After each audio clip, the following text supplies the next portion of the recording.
Everyone, welcome back to our channel Bioverse the universe of biology. और आज हम बहुत ही इम्पॉर्टेंट लेक्चर को देखने वाले हैं और अच्छे से समझने वाले हैं कि ये जो वेस्टर्न ब्लॉटिंग आपने अक्सर नाम सुना होगा, ये टेक्निक है क्या, ये किस तरह से फंक्शन करती है, कैसे आप इसका इस्तेमाल कर सकते हैं और इसके यूजेस क्या क्या हैं। ठीक है, तो इस वीडियो में एक बहुत ही अच्छे बायो के एनिमेटर हैं, उन्होंने ये वीडियो डाली थी बायोलॉजी इन एनिमेशन। ठीक है, क्योंकि वो वीडियो इंग्लिश में थी, इसलिए मुझे ऐसा लगा कि बहुत सारी ऑडियंस को वो नहीं समझ में आएगी, तो मैंने उसी वीडियो को आपके लिए हिंदी में एक्सप्लेन करने की कोशिश की है और इसमें कुछ अपनी बातें भी ऐड की हैं, जिससे आपको इस टॉपिक का मतलब जो है पूरा आइडिया लग जाए और आपके दिमाग में चीज़ें एकदम क्लियर हो जाएं। क्योंकि बीएससी और एमएससी के लेवल पे हमारे दिमाग में चीज़ें क्लियर नहीं होती हैं कि कैसे ये चीज़ एक्चुअली में हो रहा है, तो उन्होंने बहुत अच्छे से इस वीडियो में समझाया था। तो मैं आपको इस वीडियो की मदद से उसी बात को एक्सप्लेन करूँगी हिंदी में। ठीक है, क्योंकि बहुत ही एक्सेंट से भरी हुई इंग्लिश की वीडियो अक्सर सबको समझ में नहीं आती है। तो ये जो है बायोलॉजी इन एनिमेशन के जो क्रिएटर हैं, उन्होंने यूएस इंग्लिश में अपनी वीडियो को एक्सप्लेन किया था। तो अगर आपको ओरिजिनल वीडियो चाहिए तो उसकी भी लिंक मैं डिस्क्रिप्शन बॉक्स में दे दूँगी।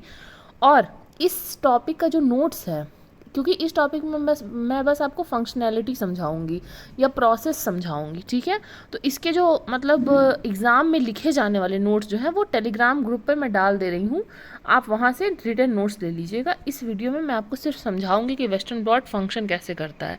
चलिए स्टार्ट करते हैं।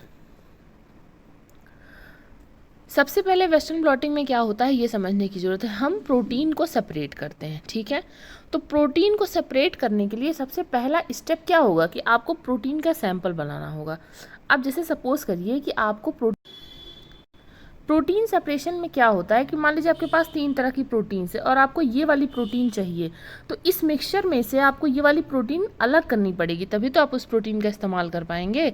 तो सबसे पहले वेस्टर्न ब्लॉटिंग में क्या होता है, सेपरेशन होता है प्रोटीन का। ठीक है, फिर क्या होता है, ट्रांसफ़र होता है, और उसके बाद क्या होता है, डिटेक्ट किया जाता है कि प्रोटीन है कितनी।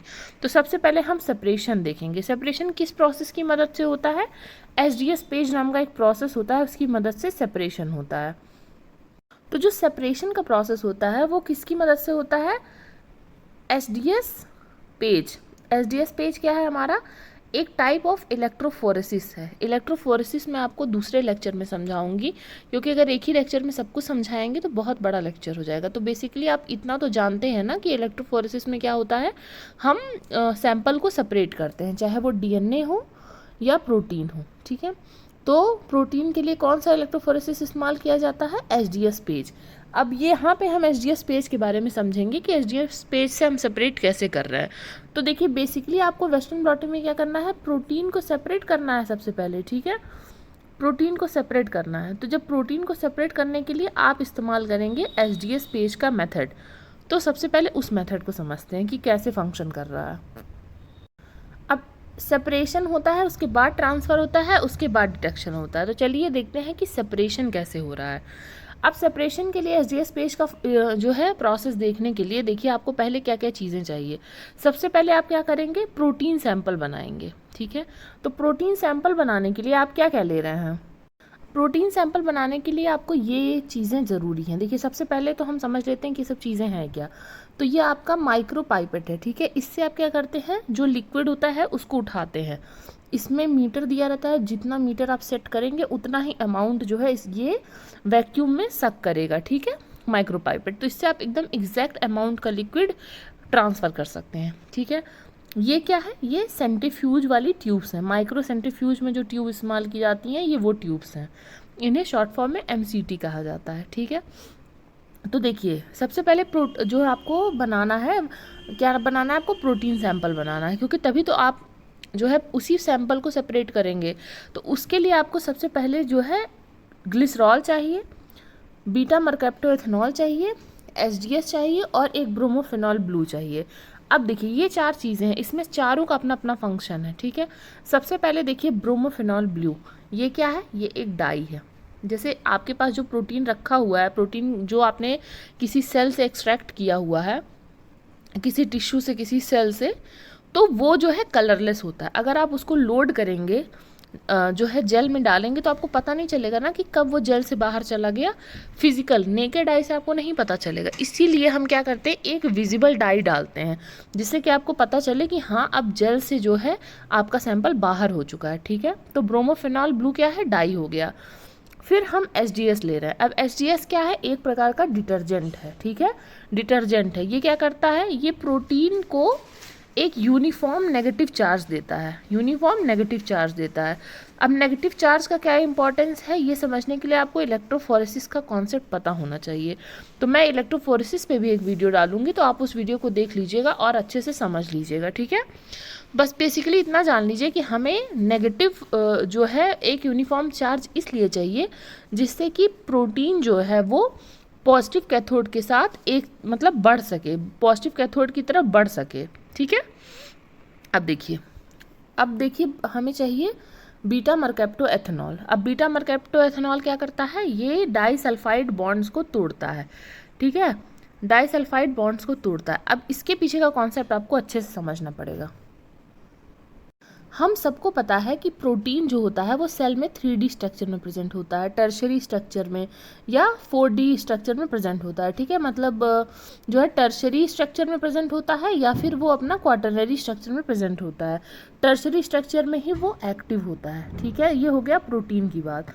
प्रोटीन कैसे होता है, बाइंडेड फॉर्म में प्रेजेंट होता है ना, मतलब ऐसे किसी स्ट्रक्चरल फॉर्म में इस तरीके से प्रोटीन प्रेजेंट होता है। ठीक है, और यहाँ पे कई तरह की बॉन्ड्स होते हैं और यहाँ पे डाइसल्फाइड बॉन्ड भी प्रेजेंट होता है। ठीक है, अब आप सोचिए अगर इस तरह से स्फेरिकल शेप का प्रोटीन को आप रन करवाएंगे जल पे तो क्या वो रन करेगा, यहाँ पे ना ही चार्ज लग पाएगा एक जैसा, कुछ नहीं हो पाएगा एक जैसा। ठीक है, तो इसलिए हम क्या करते हैं, हमें प्रोटीन को क्या करना पड़ता है, डिनेचर करना पड़ता है। ठीक है, अब डिनेचर मतलब क्या हुआ कि इसे हम प्राइमरी स्ट्रक्चर के फॉर्म में लेकर आएंगे, मतलब एक लीनियर बन जाएगा ये, क्योंकि प्राइमरी स्ट्रक्चर जो होता है वो बस अमाइनो एसिड्स का बना होता है। हमें पता है प्रोटीन का प्राइमरी स्ट्रक्चर क्या है। ठीक है, तो इस तरीके से जब हम प्रोटीन को डिनेचर कर देते हैं तो बीटा मरकैप्टोएथेनॉल क्या करता है, डाइसल्फाइड बॉन्ड्स को आके तोड़ देता है, तो इसलिए ये आराम से जो है डिनेचर हो जाता है प्रोटीन। अब आपका प्रोटीन लीनियर फॉर्म में हो गया। ठीक है, अब एच क्या करेगा, इस प्रोटीन के किनारे किनारे आके सबको नेगेटिव चार्ज लगा देगा, नेगेटिव चार्ज सारे प्रोटीन में लगा देगा। अब ये आपका प्रोटीन सैंपल क्या हो गया, रेडी हो गया। किसके लिए रेडी हो गया, जेल पे चलने के लिए। अब मान लीजिए एक तरफ आपने पॉजिटिव जो है इलेक्ट्रोड लगा दिया, एक तरफ नेगेटिव इलेक्ट्रोड लगा दिया। ठीक है, और आपने करंट देना शुरू किया नेगेटिव से पॉजिटिव की तरफ। तो अब ये जो नेगेटिव इलेक्ट्रॉन्स जो यहाँ पे लगे हुए हैं, नेगेटिव चार्ज लगा हुआ है, क्या ये पॉजिटिव की तरफ मूव नहीं करेगा, बिल्कुल मूव करेगा। तो यहाँ पे यूनिफॉर्म नेगेटिव चार्ज की यही वैल्यू है जिससे कि वो पॉजिटिव इलेक्ट्रोड की तरफ मूव करे। ठीक है, या फिर एनोड की तरफ मूव करे। तो ये हो गया कि हमें प्रोटीन का सैंपल बनाने की क्यों ज़रूरत है, सबसे पहला प्रोटीन को डिनेचर करते हैं हम, प्रोटीन को हम डिनेचर करते हैं जिससे कि वो यूनिफॉर्म चार्ज में आ जाए, यूनिफॉर्म शेप में आ जाए और ईजिली जो है जेल से मूव हो पाए। ठीक है, इजी मूवमेंट के लिए। और थर्ड क्यों करते हैं हम, इसका सैंपल क्यों बनाते हैं, क्योंकि हमें क्या चाहिए, हमें चाहिए कि प्रोटीन जो है अपने प्राइमरी स्ट्रक्चर में रहे, प्राइमरी फॉर्म में रहे, प्राइमरी अरेंजमेंट में रहे। ठीक है, तो ये हो गया हमारा इसका प्रोटीन सैंपल बनाने का कॉन्सेप्ट। अब चलिए देखते हैं कि जो है सैंपल बनाएंगे कैसे। तो चलिए देखते हैं कि अब हम सैंपल बनाएंगे कैसे। ठीक है, तो देखिए सैंपल बनाने के लिए क्या क्या इंपॉर्टेंट है ये तो मैंने आपको बता दिया। अब यहाँ पर आपने ये जो है डाई ले लिया आपने। ठीक है, और यहाँ पे आपने अपने प्रोटीन्स ले लिए, अलग अलग तरह के प्रोटीन्स ले लिए आपने। अब इन प्रोटीन में आप डालेंगे, ये डाई डालेंगे पहले तो आप तीनों प्रोटीन में, उसके बाद में एच भी डालेंगे, बीटा मरकैप्टोएथेनॉल भी डालेंगे और ग्लिसरॉल और डाई तो आपने डाल ही दिया। ठीक है, इस जो है डाई में आप सब कुछ मिक्स करके फिर इस डाई को आप प्रोटीन में ट्रांसफ़र करेंगे। अब एक एक करके आप माइक्रोपाइपेट की मदद से प्रोटीन में अपना जो है बफर का सैंपल ट्रांसफ़र करेंगे। ठीक है, तो जब आप ये सैंपल ट्रांसफ़र कर लेंगे उसके बाद हम क्या करेंगे, उसके बाद हम करेंगे प्रोटीन को डीनेचर। अब प्रोटीन को डीनेचर करने के लिए क्या करना पड़ता है, टेम्परेचर हाई करना पड़ता है, ठीक है। हाई टेम्परेचर में प्रोटीन क्या हो जाता है, डीनेचर हो जाता है। यहाँ पे आधे बॉन्ड्स जो है वो टेम्परेचर तोड़ेगा, लेकिन टेम्परेचर कभी भी डाइसल्फाइड बॉन्ड नहीं तोड़ सकता। इस वजह से हम क्या करेंगे, बीटा मरकैप्टोएथेनॉल जो हमने डाला है वो यूज़ आएगा। अब देखिए यहाँ पे टेम्परेचर कितना हो गया, 95 डिग्री सेल्सियस। तो यहाँ बेसिकली क्या हो रहा है, आप देख सकते हैं कि यहाँ देखिए ये जो फोल्डेड प्रोटीन्स थे, ये जो फोल्डेड प्रोटीन्स थे ये खुल जाएंगे, ठीक है। ये देखिए ये प्रोटीन जो था आपका, जो बाइंड मतलब फोल्डेड था, ये देखिए ये है प्रोटीन का स्ट्रक्चर। यहाँ पे देखिए डाइसल्फाइड बॉन्ड्स हैं और यहाँ पे आपका ये अमाइनो एसिड है और कार्बोक्सिलिक एंड है, ठीक है। अब ये क्या होगा, जितने भी हाइड्रोजन बॉन्ड्स थे या जो है नॉन आयनिक बॉन्ड्स थे, वो सब टेम्परेचर की वजह से टूट जाएंगे, ठीक है। हाइड्रोजन बॉन्ड टूट जाएगा, हाइड्रोफोबिक बॉन्ड टूट जाएगा, जितने भी तरह के इंटरेक्शन की वजह से प्रोटीन का स्ट्रक्चर बना हुआ रहता है, ठीक है। लेकिन नॉन कोवेलेंट बॉन्ड वो टेम्परेचर की वजह से टूट जाएंगे। अब जो ये हमारा डाइसल्फाइड बॉन्ड है और एसडीएस भी इसमें मदद करता है सारे बॉन्ड्स को तोड़ने के लिए, ठीक है। ये क्या है, ये एक जो है डिटर्जेंट है एसडीएस हमारा, जिसका कि नॉन पोलर और पोलर दोनों एंड होता है, ठीक है। तो ये जाता है, ये जो उसके सारे नेगेटिव चार्ज यहाँ पे आपको दिख रहा है ना, ये देखिए यहाँ पे नेगेटिव चार्ज है, ये पूरा यूनिफॉर्मली नेगेटिव चार्ज पूरे प्रोटीन पे लगा देगा। ध्यान से इस प्रोसेस को आप देखने की कोशिश करिएगा। अब देखिए टेम्परेचर की वजह से सारे बॉन्ड टूट गए, एसडीएस बीच में आके नेगेटिव चार्ज लगा दिया, और अब ये प्रोटीन जो फोल्डेड फॉर्म में थी वो देखिए सारे बॉन्ड टूट गए, और अब यहाँ पे बीटा मरकैप्टोएथेनॉल आएगा, और ये जो डाइसल्फाइड बॉन्ड बचा हुआ है, क्योंकि कोवेलेंट बॉन्ड सबसे ज़्यादा मजबूत होता है, इसे भी तोड़ देगा।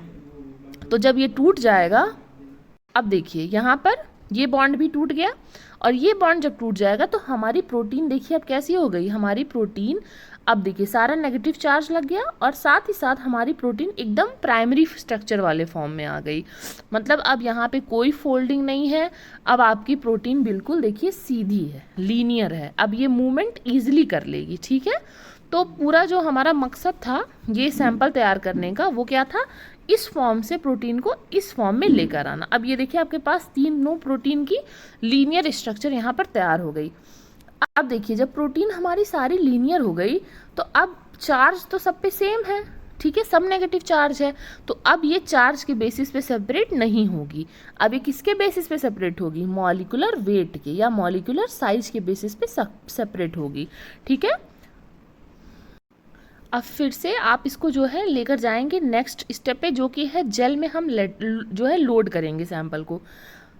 अब देखिए जेल क्या होता है ये समझिए। ग्लास की प्लेट्स होती हैं, एक थिक प्लेट होती है मतलब थोड़ी मोटी होती है, और एक थिन प्लेट होती है, ठीक है। उसके बीच में हम जो है जेल को पॉलीमराइज करवाते हैं, मतलब कि लिक्विड फॉर्म में डाल देते हैं। जैसे आपने कभी देखा होगा, जैसे किसी शीशे को पिघला कर अगर आप ठंडा कर दें तो वो सॉलिड फॉर्म में हो जाता है, ठीक है। ठीक इसी प्रकार से हमारा जो ये है पेज है, पॉलीएक्रिलामाइड जेल है, उसको हम लिक्विड फॉर्म में इन दोनों ग्लासेस के बीच में पोर करते हैं, और जब वो टेम्परेचर के बाद वो जो है इस तरीके से सॉलिडिफाई हो जाता है, ठीक है। और ये जो बीच में आपको वेल्स दिख रही हैं ना, जो कुएं के जैसा स्ट्रक्चर दिख रहा है, इसी में हम अपने प्रोटीन को क्या करेंगे, लोड करेंगे, ठीक है। तो देखिए ये आपका थिक और थिन प्लेट के बीच में आपका जेल था, ये दिखाया गया है आपको। अब आपको दिखाते हैं, ये देखिए ये स्टैंड होता है, एसडीएस पेज में इस्तेमाल किया जाता है। तो एक तरफ इसके देखिए नेगेटिव इलेक्ट्रोड लगा हुआ है और एक तरफ पॉजिटिव इलेक्ट्रोड। इसके बीच में आपने अपने ग्लास को रख दिया, ठीक है, और उसे आपने इस तरह का चैम्बर आता है जिसमें देखिए यहाँ पर भी इलेक्ट्रोड लगे हुए हैं जहाँ पर हम अटैच करेंगे। अब इस पूरे सिस्टम को हम किससे भरते हैं, रनिंग बफर से। ये भी बहुत इंपॉर्टेंट है, ठीक है। रनिंग बफर क्या होता है ये भी मैं आपको बताऊंगी। रनिंग बफर की मदद से ही जो है ये प्रोटीन सैंपल्स ऊपर से नीचे की तरफ ट्रेवल करते हैं। अब आपने जो ये सैंपल बनाया था उसमें ये समझ लीजिए 5 तरह की प्रोटीन्स थी, ठीक है। देखिए यहाँ पर इतने सारे वेल्स हैं, ठीक है। तो इसमें क्या किया जाता है कि अगर आप ऐसे ही सारे अननोन सैंपल्स डाल देंगे तो आपको कैसे पता चलेगा कि किसी सैंपल का साइज़ क्या है। तो इसीलिए हम क्या करते हैं, प्रोटीन मार्कर को एक साइड में ऐड करते हैं। प्रोटीन मार्कर बेसिकली क्या होता है, इसी को प्रोटीन लैडर भी आप कह सकते हैं, ठीक है। तो प्रोटीन मार्कर या प्रोटीन लैडर बेसिकली क्या होता है कि उसका उस लैडर में या उस सैंपल में किस किस साइज़ की प्रोटीन है ये आपको पता है। समझ लीजिए इसमें 7 प्रोटीन है, जिसमें से एक 250 मॉलिकुलर वेट का है, एक 150 का है, एक 100 का है। तो यहाँ पे सारे प्रोटीन्स अपने स्पेसिफिक जगह पे आके रुक जाएंगे। अब अगर आपको नोन पता है तो आप इसके कंपैरिजन में जो अननोन्स हैं उसके साइज़ का अंदाज़ा लगा लेंगे कि अगर ये 150 और 100 के बीच में है तो मतलब कि ये 150 से लेके 100 तक की बीच में का कोई वैल्यू ये प्रोटीन इतने मॉलिकुलर वेट का होगा, ठीक है। तो इस तरह से रिलेट करके हम अंदाज़ा लगाते हैं। तो सबसे लास्ट मतलब सबसे किनारे हम क्या भरते हैं, प्रोटीन मार्कर सैंपल को भरते हैं। उसके बाद में देखिए, और देखिए रनिंग बफर क्या होता है। रनिंग बफर बेसिकली एक ऐसा बफर होता है जिसमें हम ग्लाइसिन ऐड करते हैं, एचडीएस भी ऐड करते हैं, जिससे कि क्या हो कि जो वो है ईज प्रोवाइड करे। ये जो प्रोटीन है इसको जैसे यहाँ पर लिक्विड रहता है तो बहुत आराम से करंट पास होता है, सबमर्ज रहता है जब हमारे रनिंग बफर में। और जो बफर होता है उसमें जो ग्लाइसिन होता है वो मदद करता है प्रोटीन को ट्रेवल करने में, ठीक है, पॉजिटिव इलेक्ट्रोड की तरफ। और अच्छे से मैं इसको एसजीएस पेज का जब लेक्चर बनाऊंगी तो उसमें समझाऊंगी, लेकिन अभी हमारा मेन फोकस है वेस्टर्न ब्लॉटिंग, तो इसे हम समझते चलते हैं बट बहुत अंदर भी इसके नहीं जाते हैं, ठीक है। तो चलिए अब नेक्स्ट स्टेप पे चलते हैं। अब आपने प्रोटीन मार्कर जो है यहाँ पर लोड कर दिया।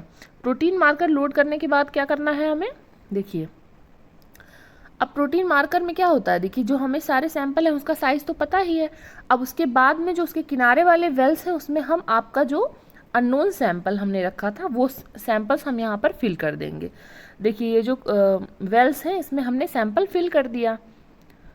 सैंपल फिल करने के बाद हम क्या करेंगे, अब ये जो हमारे यहाँ पर जो है इलेक्ट्रोड का जगह दिया हुआ है इस कैप को बंद करेंगे और ये इलेक्ट्रोड को हम क्या करेंगे, वोल्टेज देंगे, ठीक है, मतलब करंट पास करवाएंगे।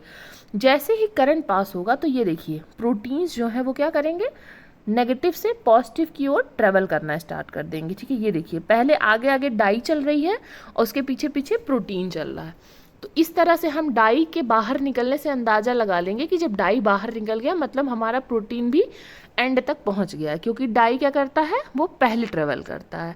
और यहाँ पे आप देख सकते हैं कि जो बड़ी प्रोटीन है वो पीछे है, जो उससे छोटी है वो और आगे है, और जो उससे छोटी है वो और आगे है, ठीक है। तो इस तरह से जो बड़ी प्रोटीन रहेगी वो क्या होगी, वो पीछे रह जाएगी। इसका मतलब उसके ट्रेवलिंग में प्रॉब्लम आएगी। अब यहाँ पे प्रोटीन लैडर आप देख रहे हैं ना, इससे हम कंपेयर कर लेंगे कि हमारा प्रोटीन कहाँ पर है। अब ये था हमारा पहला स्टेप जो कि था सेपरेशन का स्टेप। यहाँ पर आपकी प्रोटीन जो है सेपरेट हो चुकी है। अब नेक्स्ट स्टेप क्या है, ट्रांसफ़र का। अब आप इस जेल को ही तुरंत तो देख नहीं सकते हैं, इस जेल को आप ऑब्जर्व नहीं कर सकते हैं, ठीक है। तो इसलिए हम क्या करेंगे, इसे हम करेंगे ट्रांसफ़र। अब ट्रांसफ़र के लिए क्या चाहिए, ट्रांसफ़र के लिए हमें ट्रांसफ़र बफर चाहिए। ट्रांसफ़र बफर ऐसा बफर होता है, ऐसा लिक्विड रिएजेंट होता है जो मदद करता है कि जो जेल है, जो पॉलीक्रोमेलाइट जेल है, वहाँ से जो प्रोटीन का जो है स्ट्रेन है वो ट्रांसफ़र हो जाए एक नाइट्रोसेलुलोज मेम्ब्रेन पे या फिर एक पीवीडीएफ मेम्ब्रेन पे, ठीक है। तो इसको इस तरीके से सबसे पहले यहाँ पे फोम पैड रखते हैं, ठीक है। उसके बाद हम क्या करते हैं, हम ब्लॉटिंग पेपर रखते हैं या फिल्टर पेपर रखते हैं, ठीक है। फिल्टर पेपर रखते हैं, इसे कहते हैं सैंडविच बनाते हैं। तो फोम के बाद हमने क्या रखा, फिल्टर पेपर। उसके बाद हम क्या रखेंगे, जो हमने जेल बनाया था, ठीक है। अब जेल को बीच में रखेंगे। अब उसके ऊपर हम क्या रखेंगे, वो मेम्ब्रेन रखेंगे, या तो नाइट्रोसेलुलोज या तो पीवीडीएफ, जिस पे हमें ट्रांसफ़र करवाना है, ठीक है। ये है हमारा, यही स्टेप ब्लॉटिंग वाला स्टेप है। अब यहाँ पर देखिए आपका मेम्ब्रेन रखा गया, उसके बाद आपको वही प्रोसेस रिपीट करनी है जो आपने नीचे लगाया था, जैसे फिल्टर पेपर हो गया, और उसके बाद में आप फोम लगा देंगे, ठीक है। फोम लगाने के बाद आप ये जो आपका प्लास्टिक का स्ट्रक्चर है उसे अच्छे से टाइटली बंद कर देंगे। टाइटली बंद करने से क्या होगा कि जो है प्रेशर पड़ेगा, ठीक है, प्रेशर पड़ेगा और एकदम क्लोज, एक दूसरे से बिल्कुल क्लोज हो जाएंगे आपके मेम्ब्रेन और जेल। अब ये देखिए यहाँ पे फिर हम क्या करेंगे, इम्यूनो ट्रांसफ़र करेंगे, मतलब हम जो है इलेक्ट्रिसिटी की मदद से हम ट्रांसफ़र करेंगे। फिर हम उसे वैसे ही चैम्बर में देखिए रख दिया, और यहाँ पे देखिए पॉजिटिव और नेगेटिव इलेक्ट्रोड यहाँ पर भी है। तो पॉजिटिव नेगेटिव इलेक्ट्रोड का क्या इस्तेमाल है कि यहाँ पे हम इलेक्ट्रिसिटी को ट्रांसफ़र करवाएंगे। अब ट्रांसफ़र करने के लिए इस चैम्बर को भी हम ट्रांसफ़र बफर से भर देंगे और उसके बाद में हम यहाँ पर इलेक्ट्रिसिटी की सप्लाई दे देंगे और इससे क्या होगा, जो हमारा प्रोटीन का स्टेन था वो ट्रांसफ़र हो जाएगा नाइट्रोसेलुलोज मेम्ब्रेन पे। ये देखिए कितने अच्छे तरीके से ट्रांसफ़र हो जाएगा। प्रोटीन्स देखिए आपके जेल से ट्रांसफ़र होकर मेम्ब्रेन पे चली गई। ठीक है, क्यों ऐसा हुआ? इलेक्ट्रिसिटी की वजह से। तो ये आपका सेकेंड स्टेप जो था ट्रांसफ़र का स्टेप, ये भी यहाँ पर पूरा हो गया। अब हम बढ़ेंगे लास्ट स्टेप की तरफ जो है डिटेक्शन, क्योंकि डिटेक्ट करके ही तो हमें पता चलेगा कि एक्चुअली में हमारा प्रोटीन कितना ट्रांसफ़र हुआ और प्रोटीन वहाँ पर प्रेजेंट है या नहीं। ठीक है, तो ये देखिए ये है आपका पीवीडीएफ मेम्ब्रेन या फिर आपका जो है नाइट्रोसेलुलोज मेम्ब्रेन। अब लास्ट स्टेप है हमारा डिटेक्शन। डिटेक्शन में हम क्या करते हैं, सबसे पहले हम ब्लॉकिंग करते हैं। तो ब्लॉकिंग में हम बेसिकली क्या कर रहे हैं, जैसे मान लीजिए ये आपका पीवीडीएफ मेम्ब्रेन है। ठीक है, यहाँ पर प्रोटीन बाइंड हुआ, यहाँ प्रोटीन बाइंड हुआ और यहाँ प्रोटीन बाइंड हुआ है। ठीक है, सपोज करते हैं। लेकिन उसके अलावा जो यहाँ पर बाकी ये खाली स्पेसेस हैं, ठीक है, इनका क्या? इन खाली स्पेसेस का तो हमें कोई काम नहीं, इसलिए हम ब्लॉकिंग का इस्तेमाल करते हैं इन खाली स्पेसेस को भरने के लिए, जिससे ये खाली स्पेसेस पे जाके हमारी एंटीबॉडी बाइंड ना हो जाए। ठीक है, सेफ्टी के लिए। अब देखिए हम बीएससी ब्लॉकर्स का इस्तेमाल कर सकते हैं, कई बार मिल्क को भी एज अ ब्लॉकर इस्तेमाल किया जाता है। यहाँ पर देखिए हमने डाल दिया, अब ये देखिए यहाँ पे क्या होगा, फिर हम इसे रख देंगे थोड़ी देर इंक्यूबेशन के लिए, मतलब छोड़ देंगे, इसे रेस्ट करवाएंगे। अब यहाँ पर क्या हो रहा है कि जहाँ पे आपका प्रोटीन बाइंडेड था, ठीक है, वो जगह बची रहेगी, उसके अलावा बाकी सभी जगहों पे ब्लॉकर क्या करेगा, ब्लॉक कर देगा या फिर नॉन स्पेसिफिक बाइंडिंग को ख़त्म कर देगा, जिससे कि आपकी एंटीबॉडी कभी भी वहाँ पर अटैच ना हो, फिर आप उसे कलेक्ट कर लेंगे। ठीक है, ब्लॉकिंग करने के बाद हम क्या करेंगे, प्राइमरी एंटीबॉडी को डालेंगे। अब ये समझने के लिए आपको एंटीबॉडी का कॉन्सेप्ट पता होना चाहिए कि एंटीबॉडी और एंटीजन का क्या कॉन्सेप्ट है। एंटीबॉडी हमेशा अपने स्पेसिफिक एंटीजन से ही जाके बाइंड करती है, तो इस प्रोटीन के लिए वो एंटीबॉडी हम स्पेसिफिक रखते हैं और वो एंटीबॉडी आके सिर्फ इसी प्रोटीन पे बाइंड करती है। ठीक है, तो इस प्रोटीन पर आकर प्राइमरी एंटीबॉडी ने बाइंड कर लिया, फिर हम ब्लॉकिंग करेंगे। इस एंटीबॉडी को कलेक्ट करने के बाद फिर से हम ब्लॉकिंग करेंगे। ब्लॉकिंग इस बार क्यों करेंगे कि जो हमारी सेकेंडरी एंटीबॉडी है वो कहीं और बाइंड ना कर जाए, सिर्फ वहीं बाइंड करे जहाँ पर हमारी प्राइमरी एंटीबॉडी ने बाइंड किया। ठीक है, तो दोबारा जब हम ब्लॉक करेंगे तो यहाँ पर देखिए पहले से ब्लॉकिंग है, फिर से ब्लॉक करेंगे तो सेकेंडरी जो नॉन स्पेसिफिक जो नॉन बाइंडेड प्राइमरी एंटीबॉडी थी वो हमारी चली जाएगी, वॉश करेंगे हम। ठीक है, अब देखिए हम इसको भी कलेक्ट कर लेंगे। इसके बाद हम क्या करेंगे, सेकेंडरी एंटीबॉडी डालेंगे। सेकेंडरी एंटीबॉडी क्यों डाला जाता है, जिससे आपका सिग्नल और हाई हो जाए। ठीक है, सिग्नल बहुत तेज़ हो जाए, तो सिग्नल तेज़ करने के लिए सेकेंडरी एंटीबॉडी डालते हैं, वो जाके प्राइमरी एंटीबॉडी के ऊपर बाइंड कर लेती है और हमारा जो सिग्नल मान लीजिए 1% आने वाला था वो सिग्नल अब 10% आएगा। ठीक है, यहाँ पर देखिए कितने अच्छी तरीके से इन्होंने समझाया है कि प्राइमरी एंटीबॉडी पर जाकर सेकेंडरी एंटीबॉडी बाइंड हो गई।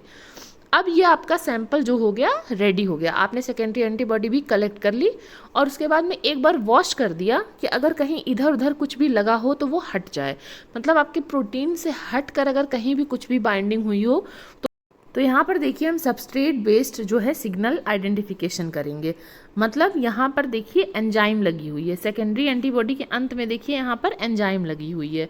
ये कौन सी एंजाइम है, HRP, शायद आपने नाम सुना हो, हॉर्स शू पेरोक्सीडेज एंजाइम। ठीक है, तो ये क्या करती है, जब अपने सबस्ट्रेट को पाती है तो ब्राउन कलर का प्रोडक्ट जो है, ब्राउन कलर का सिग्नल देती है। तो हम यहाँ पर इसकी इसी प्रॉपर्टी का इस्तेमाल करेंगे। तो इसमें क्या होगा कि जब ये एंजाइम, ये देखिए इसने अपने सबस्ट्रेट को पाया तो ये क्या करेगी, सिग्नल देगी। ध्यान से देखिएगा, सेकेंडरी एंटीबॉडी के ऊपर ये एंजाइम लगी हुई है, एंजाइम को अपना सबस्ट्रेट मिला, जो भी उसका सबस्ट्रेट है। ठीक है, तो ये क्या करेगी, सबस्ट्रेट के साथ रिएक्शन बनाएगी और क्या करेगी, ये जो है एक तरह का सिग्नल प्रोड्यूस करेगी, क्योंकि ये कैसी एंजाइम, जो इसका सबस्ट्रेट है वो कैसा है, ल्यूमिनॉल है, मतलब ल्यूमिनेसेंस जो है प्रोड्यूस करता है जब एक्साइटेड होता है। ठीक है, तो यहाँ पर देखिए सिग्नल देता है, 425 nm का सिग्नल देता है और आप इसे डिटेक्ट कर सकते हैं। तो इस तरह से जितनी ज़्यादा एंटीबॉडी बाइंड होगी, इसका मतलब उतनी ज़्यादा प्रोटीन है, जितना ज़्यादा सिग्नल उतनी ज़्यादा एंटीबॉडी, और जितने ज़्यादा एंटीबॉडी उतना ज़्यादा प्रोटीन। तो इससे हम गेस लगाते हैं, इससे हम एनालाइज करते हैं कि कितनी ज़्यादा प्रोटीन वहाँ पर बाइंड हुई थी। ठीक है, और आप इसे इस तरह के प्लास्टिक जो है रैपर में करके रख सकते हैं जिससे कि ये ड्राई ना हो। तो ये था हमारा वेस्टर्न ब्लॉटिंग का जो है कॉन्सेप्ट, और यहाँ से आप कंप्यूटर में इसको एनालाइज कर सकते हैं, यहाँ से सिग्नल डिटेक्ट हो जाता है। ठीक है, और आपको पता चल जाता है कि प्रोटीन के बैंड्स किस तरीके से हैं, इस तरह का कुछ आपको इमेज मिलता है। और आप देखिए यहाँ पर मैंने जो आपसे प्रोटीन मार्कर कहा था, तो ये आपका प्रोटीन मार्कर हो गया, क्योंकि हमें पता था कि यहाँ पे 5 जो हम प्रोटीन्स डाल रहे हैं उनकी साइज़ क्या क्या है, तो वो वहीं जाकर जो है बैंड दिखा रही हैं। अब यहाँ पर मान लीजिए कोई एक प्रोटीन आई है, यहाँ पर कोई प्रोटीन आई है, तो अब आप आराम से जज कर सकते हैं कि अगर इस वाली प्रोटीन के लेवल पे कोई प्रोटीन आई है तो उसका भी मॉलिक्यूलर वेट उतना ही होगा। ठीक है, तो इस तरीके से कंपेयर किया जाता है। अब कुछ इंपॉर्टेंट पॉइंट्स हैं जो मैं डिस्कस करना चाहती हूँ। सबसे पहली बात, कभी भी आप ब्लॉक करते हैं, ठीक है, या अपने जो है मेम्ब्रेन है उसको वॉश करते हैं, तो आप हमेशा एक मशीन का इस्तेमाल करते हैं जिसे हम कहते हैं रॉकर। रॉकर क्या होता है?